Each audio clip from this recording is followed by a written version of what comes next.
How do you say squash match in Japanese? Kenny Fields knows now.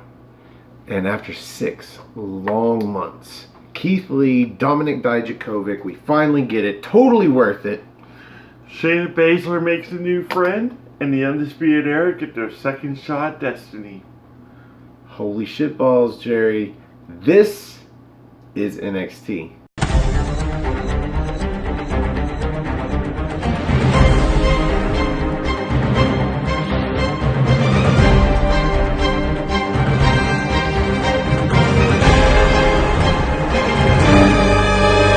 Summer may be ending, But things are heating up at full sail. and this is NXT.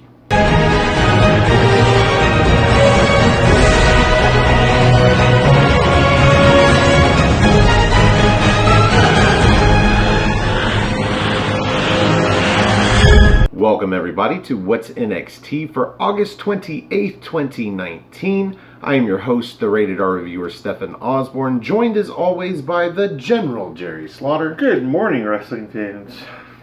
And we thought we were going to be doing this show live.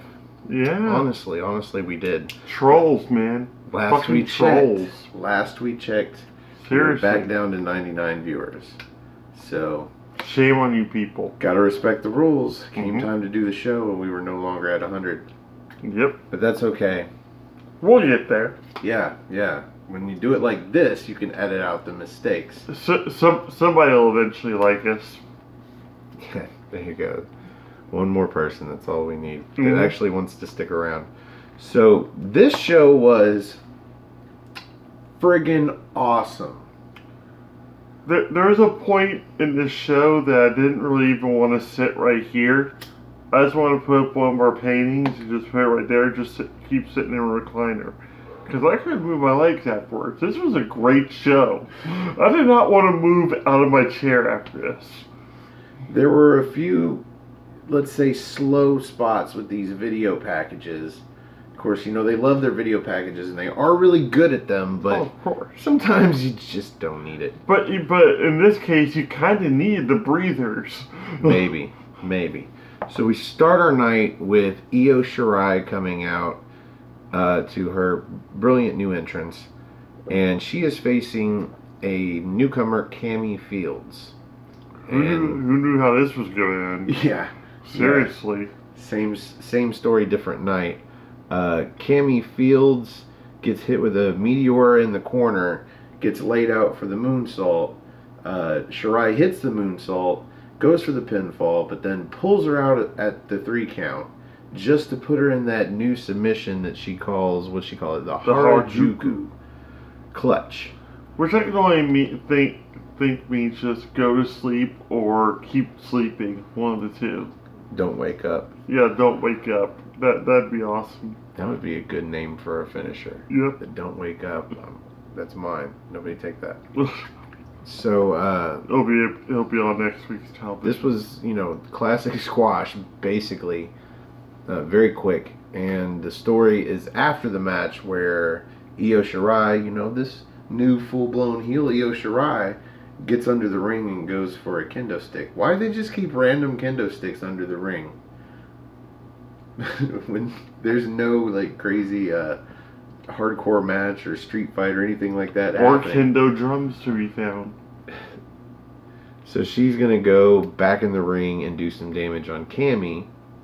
However, Candice LeRae comes out and makes the save. Yeah. And Io Shirai leaves. Yeah, that's all there was to it. She just kind of walked away from the battle, still screaming. Don't get me wrong, but she was not happy. I'm curious to see if this is extending the feud. And if it is going to extend to another match, I wonder if that was pre-planned or if they realized they needed to do another match after the amazing match they had at TakeOver. You're talking to a guy who didn't want to see his match in the first place at TakeOver. Now I'm aching for a second match between these two. I know it felt like 20% of my money was wasted going in. Yeah. It's like, it's a short show, I'm not going to need a piss break. Yeah. But then after the match, it's like, wow. Yeah. So I wouldn't. It's like I wouldn't put it past them to put them in a street fight since they're always using weapons at this point, or the first ever kendo stick on pole match. Please don't put anything on a pole. Yes, let's do something novelty, folks. Oh, please don't put anything on a pole. Really, pretty please, NXT. Don't put anything on a pole, especially a contract.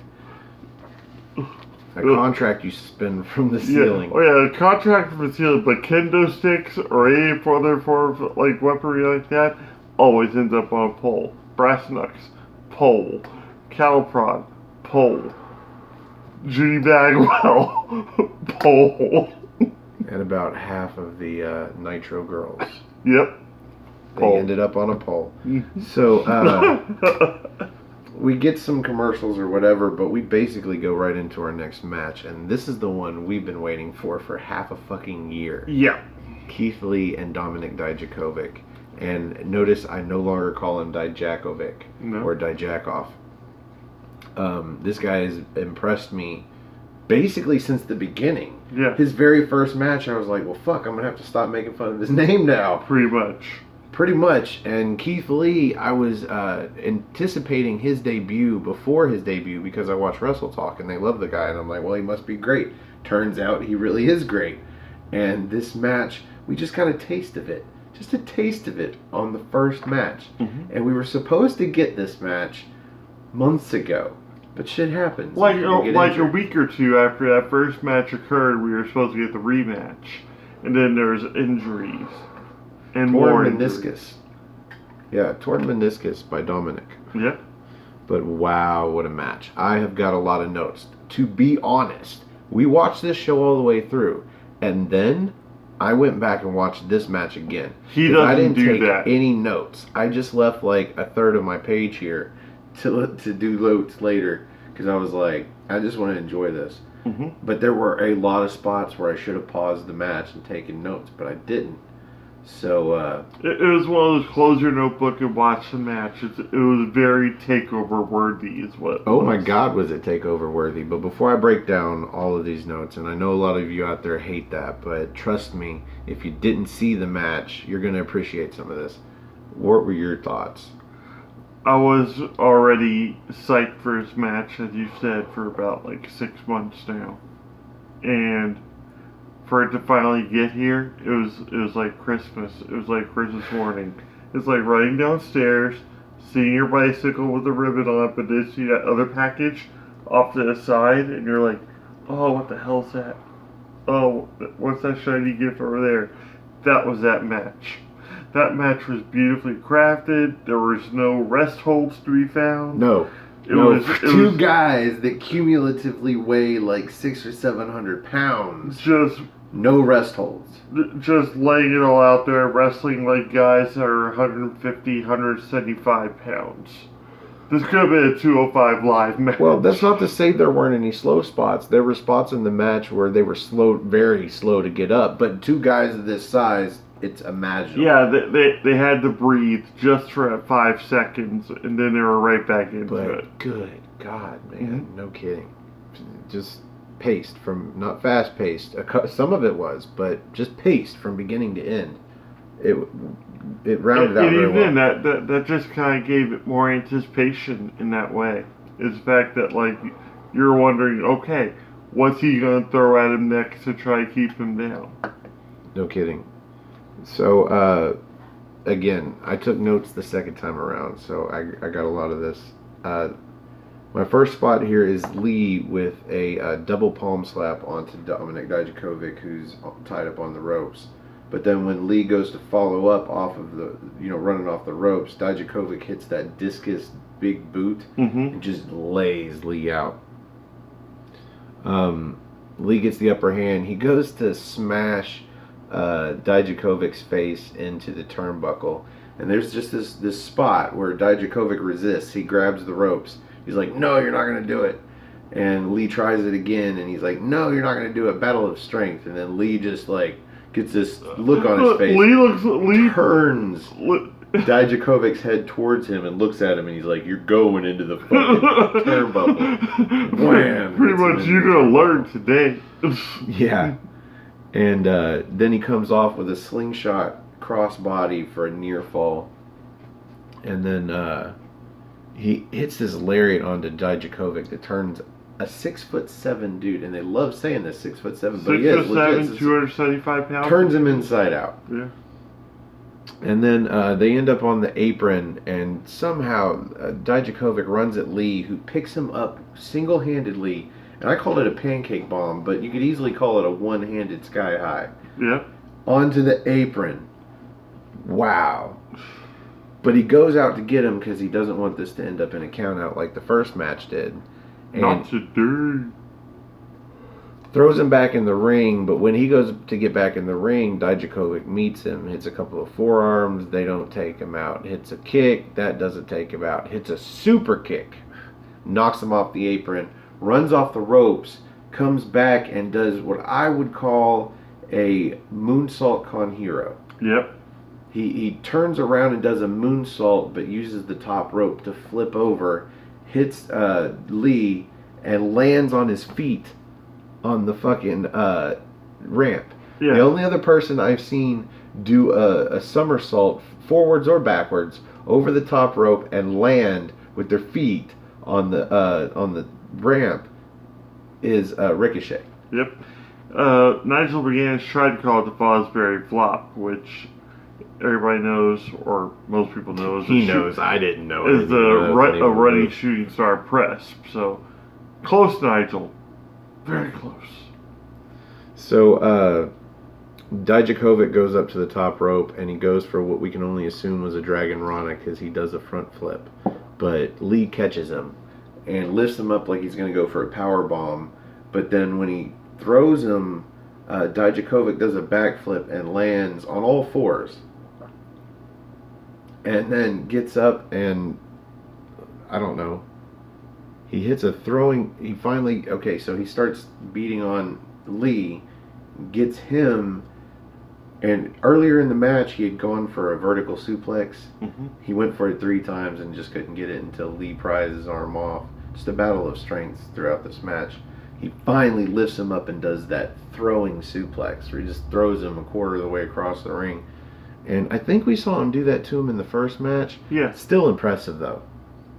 He says, "Time to fly," right before it. Then he goes up top and does a picture-perfect fucking moonsault. Yeah. On the Keith Lee. Gets a near fall out of that. And then Lee catches Dijakovic trying to go up to the top rope on the other corner, and he hits him with a top rope Spanish fly. Now, when they replayed it and showed a different angle, it looked like Keith Lee face planted. He probably put himself right back out with that move. Maybe. That's a concussion right there. But he gets a near fall off of that. But the crowd is going nuts at this point. Everybody's standing. They're all yelling NXT, NXT, NXT. And Lee decides to go up top for a moonsault, I'm assuming. I think he calls it the Doom Salt. The Doom Salt. Yeah.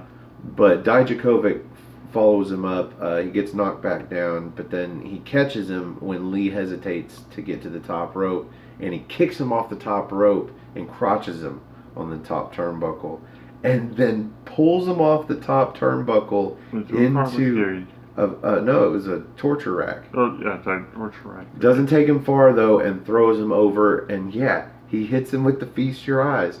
1, 2, 3. Dominic Dijakovic wins. What splendid match. Fucking match, man. Yep. Wow. I didn't think that could be topped.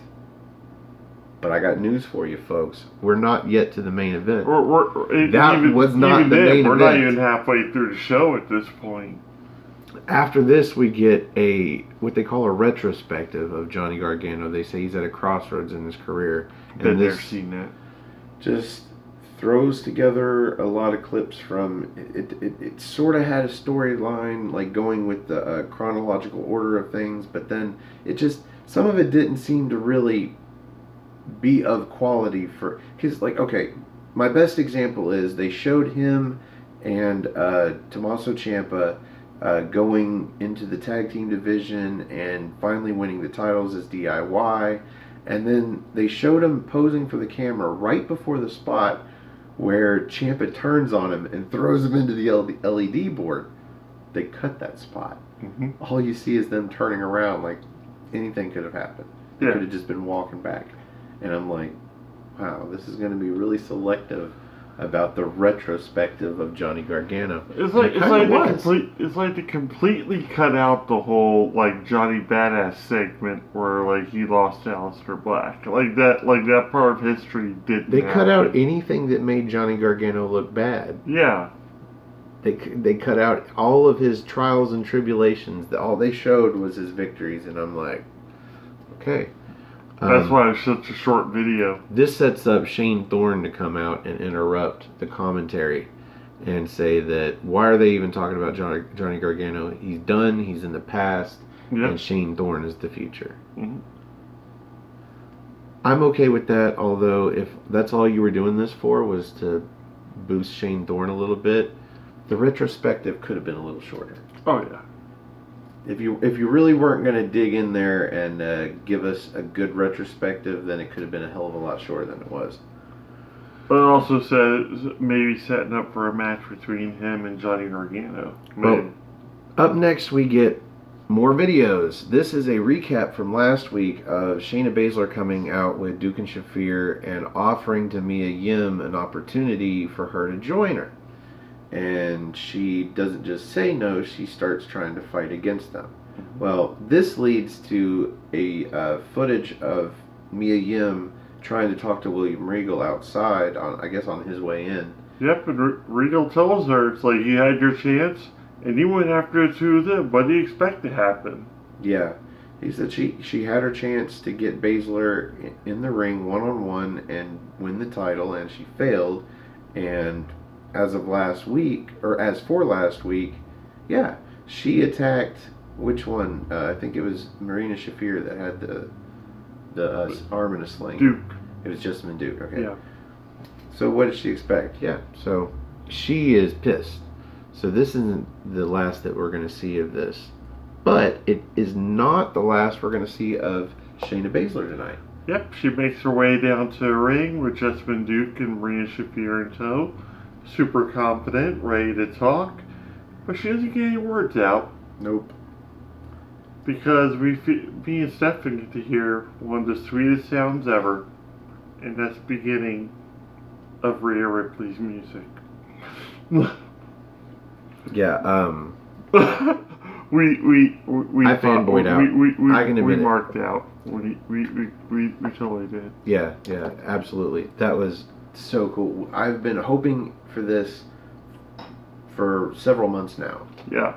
Well, you've been hoping that the rivalry would just go ahead and happen on Raw or SmackDown. You didn't want to see it happen here. I think when we saw Rhea Ripley first lose, the only time, when she lost the NXT UK Women's Championship, Yeah.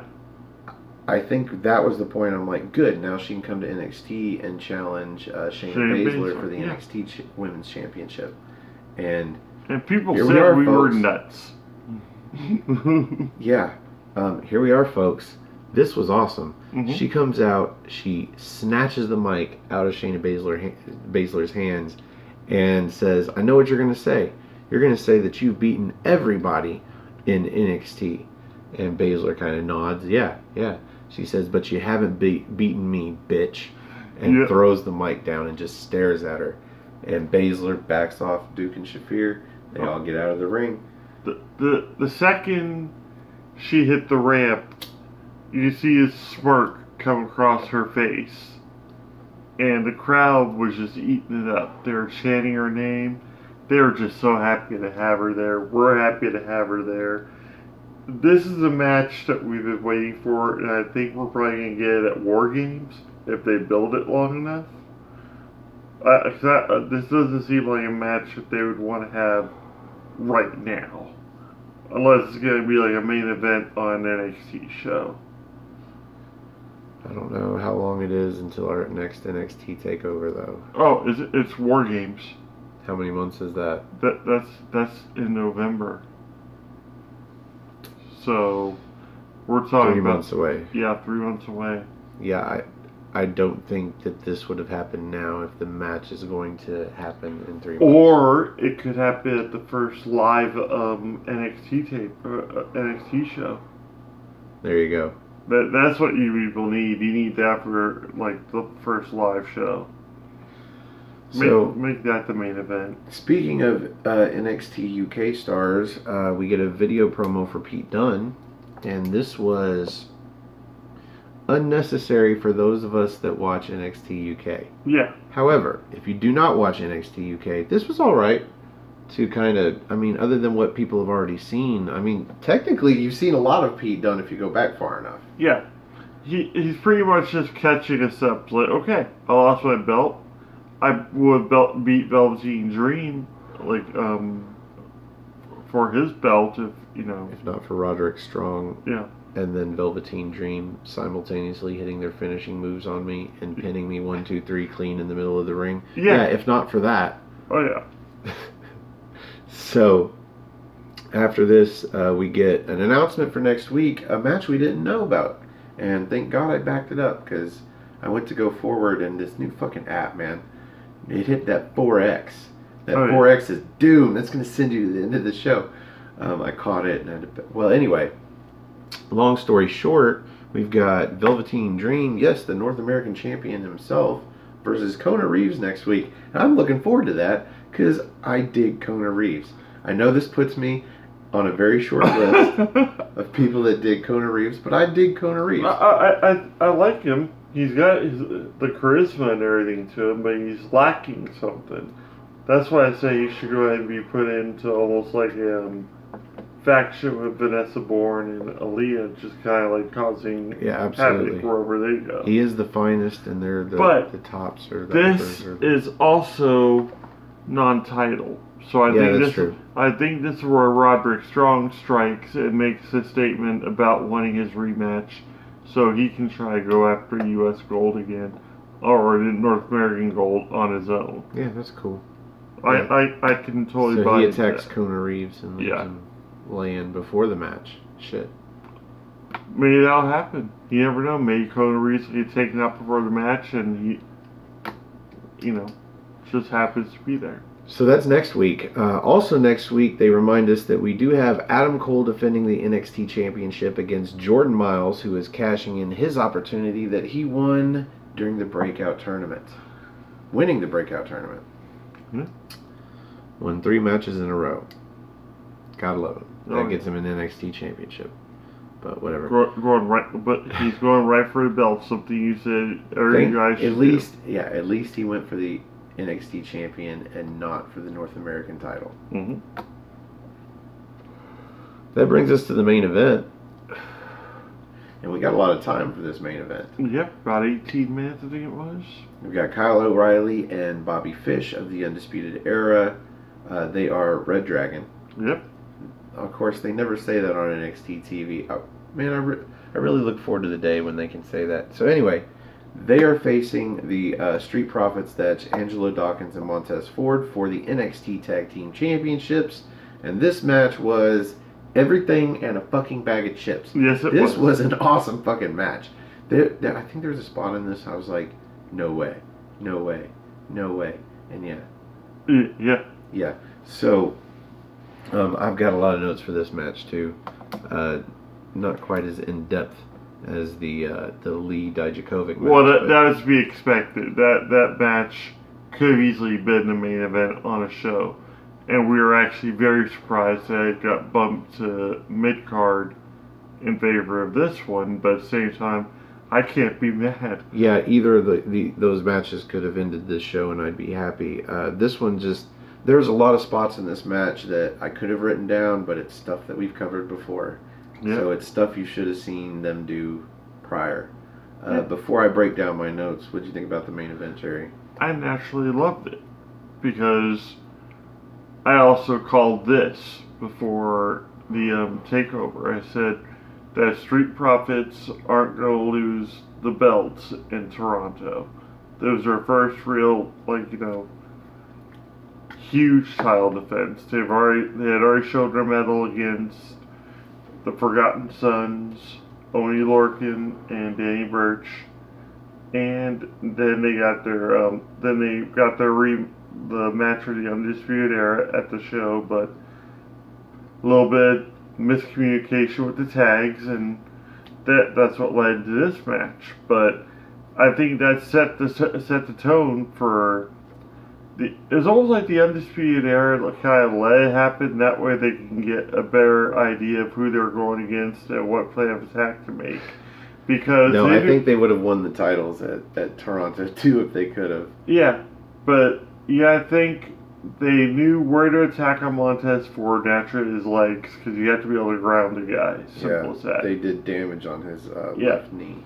And Montez and Angelo Dawkins about the same way. Most of his offense is power based and whatnot, so taking out his legs is something important. So there's a lot of rest holds, a lot of quick tags.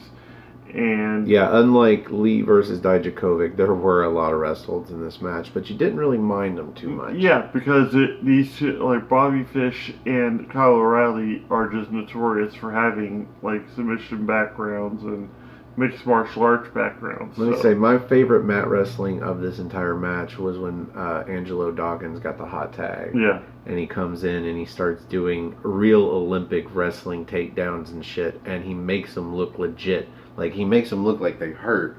I mean, obviously, when it's a sport and you're actually competing, it's probably going to hurt. But when a guy like Angelo Dawkins picks you up 4 feet in the air and then slams you down in a legal Olympic wrestling slam, Jesus, man. Yeah. But then he starts just, like, doing the holds and shit, and you're like it's like it's single-person chain wrestling. We see a lot of chain wrestling, especially on NXT UK, where it goes back and forth. But he was just doing all of this on his own. It was great. Anytime Montez Ford nails a wrestling move, he just screams, "Wrestling!"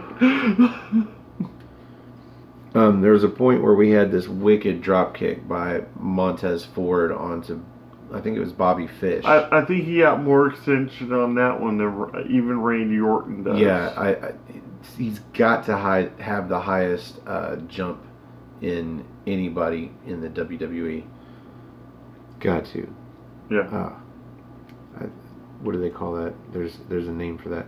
Anyway, out of that, they do a double flapjack onto Kyle O'Reilly, which ends up somehow laying Kyle O'Reilly and Bobby Fish next to each other. And so Dawkins picks up Ford for like a back body drop, but it's just an assisted moonsault that Ford lands on both of them. They get a near fall. Wrestling! That was really cool. Dawkins comes off the ropes at one point, runs through a double kick attempt, and then comes off the other ropes with a double lariat that both O'Reilly and Fish sell turning inside out. Yep. That was awesome looking. Let's see. And then he hits a spear for a near fall. And then sometime later in the match, over in the babyface's corner, Montez Ford actually hits a rock bottom. And they called it a Uranagi. But the way he hit it, he hits a rock bottom onto, I think it was O'Reilly. Yep. And then Dawkins comes off the top rope with, is a little bit of a sloppy looking frog splash. Nearly crushed O'Reilly's head with his knee, but a frog splash, gets a near fall. And then the only reason they got the near fall is because Fish grabs O'Reilly's foot and pulls him out.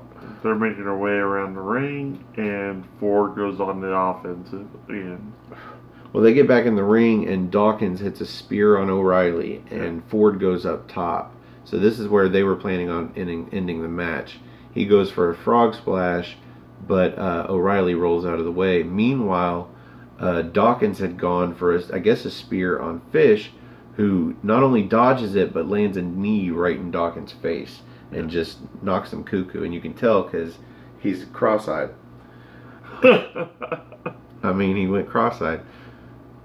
Fucking Fish comes over, O'Reilly pops up, and they hit the high-low on Montez Ford, who they've been working the knee over the whole match. And I thought, this is where I paused it to write down my notes, I thought Angelo Dawkins was going to come over and break up the pin. You thought it was over. What'd you guys think? 1, 2, 3. we have new NXT Tag Team Champions. Mm-hmm. The Undisputed Era is now 3 of 4 for all of them having the gold. We just got to get through Velveteen Dream. Yep. And wow, what a match. It was fantastic. It was a great story throughout the whole match, especially them working over the knee. The fact that it's a rematch from TakeOver 2. Well, let's not get into that. That brings us to the end of the main event. And here on What's NXT, we like to rate the main event using the General's 5-star rating system. Mm-hmm. And I will let you go first as always. What do you rate this main event out of 5 stars? Oh, usually 4.25. As great as Street Profits are, they're not Rowan Hansen. They weren't going to be given the heroes, we're going to lay out our championship and leave kind of thing. They're going to drop the belts. If they're going to drop them to anybody, it was going to be the Undisputed Era. Now they're a record-breaking 3-time NXT Tag Champs. And Well, O'Reilly is, for sure. Well, O'Reilly is, yeah. Bobby Fish, sort of. Fish is the second, I believe. Yeah. But the Street Profits were great. They weren't dominant, though. Nobody saw them as dominant as the War Raiders or Viking Raiders, whatever they're called this week. So, for them to lose in this fashion, it was fine. Because they're going to be heading up to Raw and probably taking the Usos' place as one of the greatest tag teams in that company right now. Because the Usos can't keep themselves out of trouble. So, I think that's the other reason why they're pushing so hard to get the belts off Street Profits right now. But I couldn't be disappointed in this match. I couldn't be disappointed in this show in general. So, and Ripley showing up out of nowhere. That was just the icing on the cake right there. So, we got all the great spots out of the Street Profits. We got some great wrestling and tag action out of Red Dragon. Beautifully crafted match. I put it right up there with their TakeOver match. And yeah, I loved it. That was great. I'm going to initially agree with you. This was easily 4.25 stars. I was thinking higher, but in retrospective, I've seen better tag team matches. This was great, though, for a main event of an NXT show. And I'm actually going to give this 4.5 stars. I'm going to give it an extra 1/4 star coming off the back of a great show. This really was a great show. The only thing that I think drugged me down in this show was some of the unnecessary promos that we got. The Gargano retrospective. The Gargano retrospective. That was about it for me. Even the Mia Yim thing, we really didn't need that this week. We didn't need the recap necessarily, but it was really short. And then we saw her outside, and it led right, from the recap to her outside to Shayna Baszler coming out to the ring, which gives her a reason to speak. But that would have brought down the show, I think, if she had been out there just to gloat. But she didn't get a word in edgewise, and we got this was a really great show. Yeah. I'm going 4.5 stars. So that brings us to the end of this episode of What's NXT. Thank you for joining us. Please join us tomorrow for the NXT party. I don't know who we're going to have on the big screen as our guest, but I'm sure we'll have somebody. If you'd like to be a guest, there's time between now and when we record tomorrow. If you want to be a guest on the NXT party, come have a spot of NXT with us and help us review a future episode of NXT UK. You can find me on Twitter. Go to nodq.com/Stefan. That's STEFAN. If you just want to look me up on Twitter, it's at Stefan R. Osborne, OSBORNE. As always, the R stands for restricted. You can also find the gentleman on Twitter. At NoDQ. Fuck bomb. At NoDQ General, and also at my Facebook group Armbar, all capital, ARMBAR, exclamation point. Just join us there. Memes, discussions, all around tomfoolery. Good people, though. You can also find me on Instagram at osborne.stefan. I don't post anything, but I think it'd be hilarious to have a ton of followers with no content whatsoever. So help me in that goal. Mm-hmm. And maybe occasionally I should drop some of these links in there. Speaking of links, if you like this video, click the like button that's over here underneath me. And if you like all of our videos, do yourself a favor, click that subscribe button there over there underneath Jerry. And if you're subscribed on NoDQ.com, click that bell icon, because very soon, would have been today, soon, we will, that's a shout out to our NXT UK fans. We will do this show live when we hit 100 subscribers, and we stay there by the time we get there on a Thursday morning. When we checked, we were at 99, so there you go. But if you'd like to subscribe to our channel and help us reach the goal and start doing this live on NoDQ.com's YouTube channel every Thursday morning about 7 o'clock, maybe 7:30, 8, you know. Depends. You can find us at Aftermatch Wrestling. That's all one word, AFTERMATCH, Aftermatch Wrestling. That's where you can find these videos first and in high definition. Anytime I say wrestling like that, I imagine watching the word wrestling come across on fire. I should really learn how to do that kind of editing. So, yeah, find us on Aftermatch Wrestling, and then do us a favor and click the share button. That's somewhere down there in the middle. Share us on Facebook, Twitter, Instagram. Anybody that you know that likes to watch wrestling, maybe they'd like to watch us bullshit about NXT. Tell a friend, car names into bathroom stalls, whatever. Just put our information out there. Yep. Spam a chat room, I don't know. Yeah. Oh, yeah. So that's what all the kids do now. They spam. They spam all over the place. I think that's all the plugs. Yeah. So for the General Jerry Slaughter, I'm the Wizard of No DQ, Stefan Osborne. Thank you for joining us, and we will see you in NXT time.